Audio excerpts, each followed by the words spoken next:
కాకినాడ జిల్లా సామర్లకోటలో ప్రజాసంఘ నాయకులు నిరసన తెలిపారు. 3 హత్యలకు సంబంధించి చిన్నారులను హత్య చేసిన నిందితులను ఉరి తీయాలని డిమాండ్ చేశారు. ఈ సందర్భంగా పాత ఎంఆర్ఓ ఆఫీస్ నుంచి బ్రౌన్ పెట్ సెంటర్ వరకు ర్యాలీ జరిపారు. తమకు న్యాయం కావాలంటూ నిందితులను శిక్షించాలంటూ పెద్ద ఎత్తున నినాదాలు చేశారు. పెద్దాపురం నియోజకవర్గం సామర్లకోట పట్టణంలో అతి కిరాతకమైన సంఘటన ఒకటి చోటు చేసుకుంది గత 3వ తారీఖున. మరి ఎవరు ఊహించలేని పరిస్థితి. ఎందుకంటే ఒక సురేష్ అనే వ్యక్తి ఒక అక్రమ సంబంధం పెట్టుకున్న వ్యక్తిని చంపడమే కాకుండా వాళ్ళ పసిముద్దలు చిన్న 8 సంవత్సరాల పాపని 6 సంవత్సరాల పాపని ముక్కుపక్షుల పిల్లల్ని వాళ్ళకి ఏమీ తెలియని పరిస్థితి. అలాంటి పిల్లల్ని మరి గొంతుకులో ఉన్నటువంటి యొక్క మెడ ఎముకలు గొంతుకులో పుచ్చుకుని చనిపోవడం అంటే చాలా పాశవికంగా దారుణంగా మరి చంపిన ఘటన అయితే మనం ఈ రోజు చూస్తున్నాము.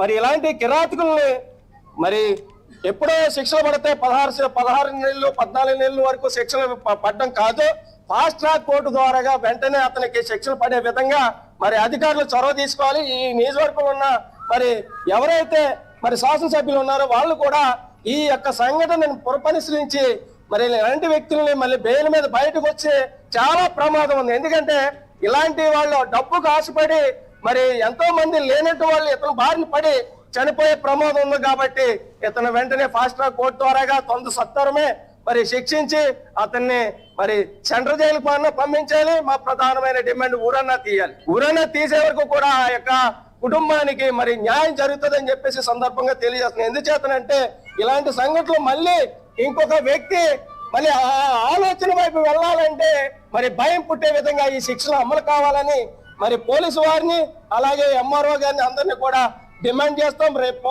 సోమవారం నాడు గ్రీవెన్స్ కి కూడా ఈ సంఘటన మీద మేము పోతాం. దాని మీద సత్వరమే న్యాయం జరగాలని కుటుంబానికి ధనుకి వాళ్ళ యొక్క బయటకు వచ్చినట్టు ఇతను కూడా ప్రాణహాని ఉంటుంది.